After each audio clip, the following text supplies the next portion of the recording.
Alkisah pada zaman dahulu kala, terdapat seorang pemuda dengan nama Toba. Ia merupakan seorang yatim piatu. Untuk memenuhi kebutuhannya sehari-hari, Toba bekerja di ladang. Sesekali, ia mencari ikan di sungai yang terletak tidak jauh dari gubuknya. Ikan hasil tangkapannya kerap dijadikan sebagai lauk dan bila berlebih, akan dijual ke pasar. Pada suatu hari sepulang dari ladang, Toba memancing ikan di sungai tersebut. Ia sangat berharap untuk memperoleh ikan yang besar yang dapat dengan segera dimasaknya untuk dijadikan sebagai lauk. Terpenuhilah harapannya tersebut. Tidak berselang lama, ia melemparkan pancingnya ke sungai. Mata kailnya langsung disambar oleh seekor ikan. Betapa gembiranya Toba saat menarik tali pancingnya dan melihat seekor ikan dengan ukuran yang besar tersangkut di mata pancingnya. Sejenak, Toba memperhatikan ikan besar yang berhasil ia pancing itu. Ikan yang aneh, gumannya. Seumur hidupnya, Toba belum pernah melihat ikan dengan bentuk seperti itu.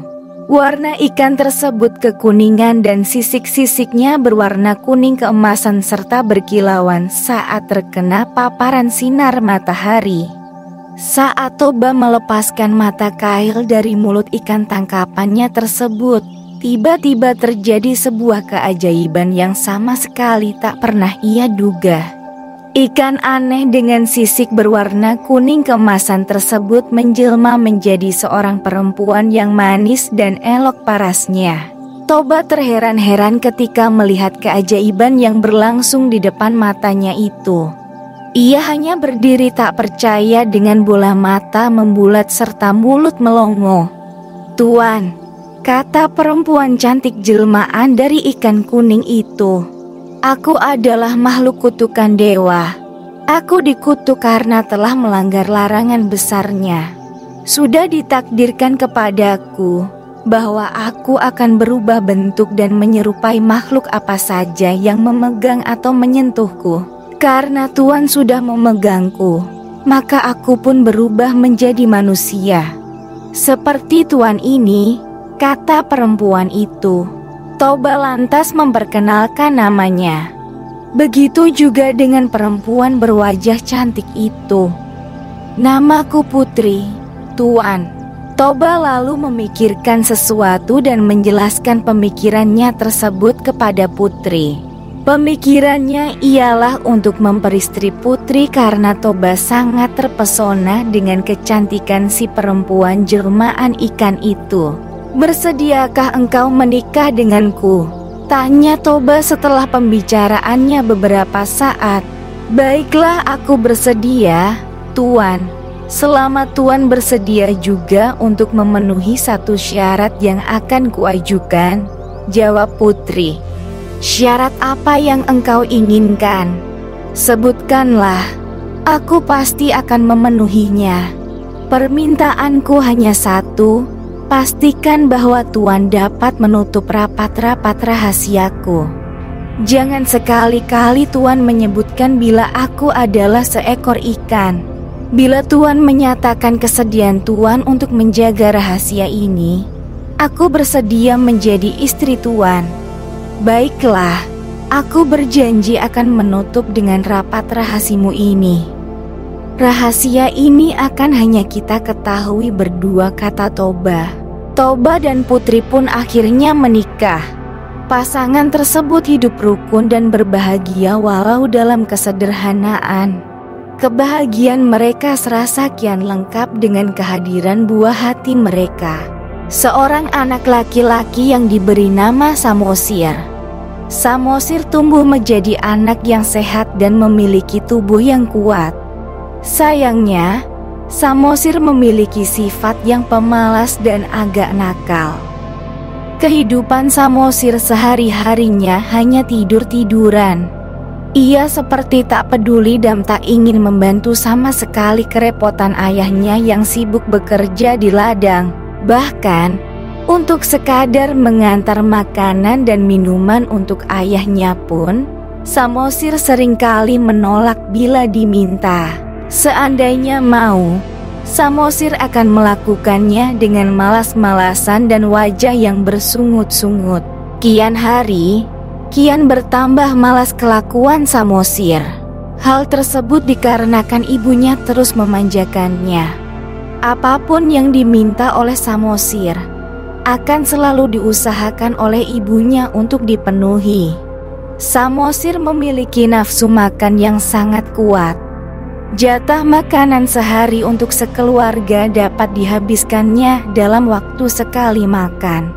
Toba merasa harus bekerja lebih keras lagi supaya bisa memenuhi keinginan makan anak semata wayangnya yang luar biasa itu.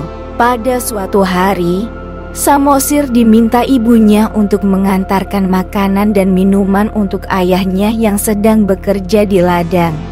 Samosir yang sedang bermalas-malasan pada mulanya enggan untuk menjalankan perintah ibunya tersebut. Meski demikian, setelah ibunya memaksa dengan terus-menerus, akhirnya Samosir bersedia untuk mengantarkan makanan dan minuman tersebut meski dengan wajah yang muram dan bersungut-sungut. Samosir membawa makanan dan minuman tersebut menuju ke ladang. Di tengah perjalanan, Samosir tiba-tiba merasa lapar. Dihentikannya langkah menuju kebun. Samosir lalu memakan makanan yang seharusnya akan diberikan untuk ayahnya tersebut. Makanan itu tidak dihabiskannya semua dan hanya disisakan sedikit.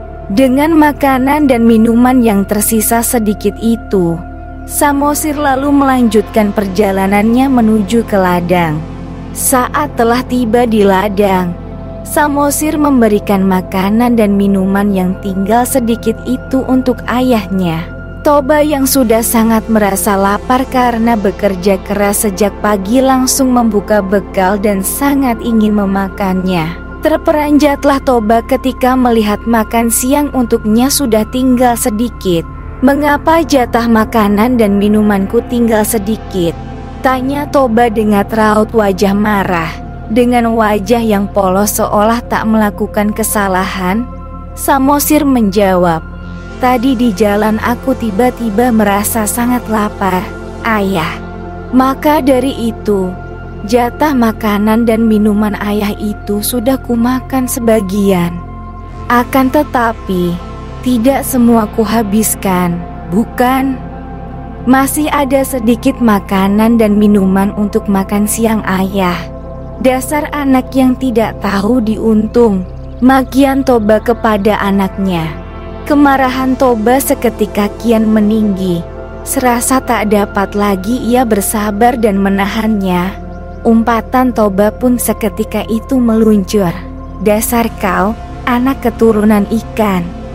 Samosir sangat ketakutan dan terkejut ketika mendengar umpatan dari ayahnya. Ia dengan cepat langsung berlari ke rumah sembari menangis. Pada saat sudah sampai di rumah dan bertemu dengan ibunya, Samosir langsung menceritakan semua cacian dan makian dari ayahnya yang menyebutkan bahwa dirinya adalah keturunan dari seekor ikan. Mendengar pengaduan dari anaknya itu, ibu Samosir menjadi sangat sedih. Tak disangka, bila suaminya yang sangat ia sayang telah melanggar sumpah untuk tak menyebutkan bahwa putri adalah makhluk yang berasal dari ikan. Tak berselang lama, Samosir dan ibunya saling berpegangan tangan. Dalam hitungan sekejap, kedua ibu dan anak itu menghilang dan keajaiban pun terjadi. Pada bekas pijakan kaki Samosir dan ibunya, tiba-tiba menyembur air yang sangat deras. Dari dalam tanah, air yang disemburkan keluar seakan tiada henti. Semakin lama tak semakin berkurang semburan air tersebut, malah semakin besar adanya. Dalam waktu yang cepat, permukaan tanah di daerah itu pun tergenang. Permukaan air kian meninggi dan tak berapa lama kemudian lembah yang digunakan oleh Toba sebagai tempat tinggal pun sudah penuh dengan genangan air. Hingga pada akhirnya, terbentuklah sebuah danau yang sangat luas di tempat itu. Penduduk sekitar lalu menamakan danau tersebut sebagai Danau Toba. Adapun pulau kecil yang terletak di tengah-tengah Danau Toba itu disebut sebagai Pulau Samosir sebagai penanda bahwa itu merupakan tempat di mana Samosir dan ibunya berpijak untuk terakhir kalinya.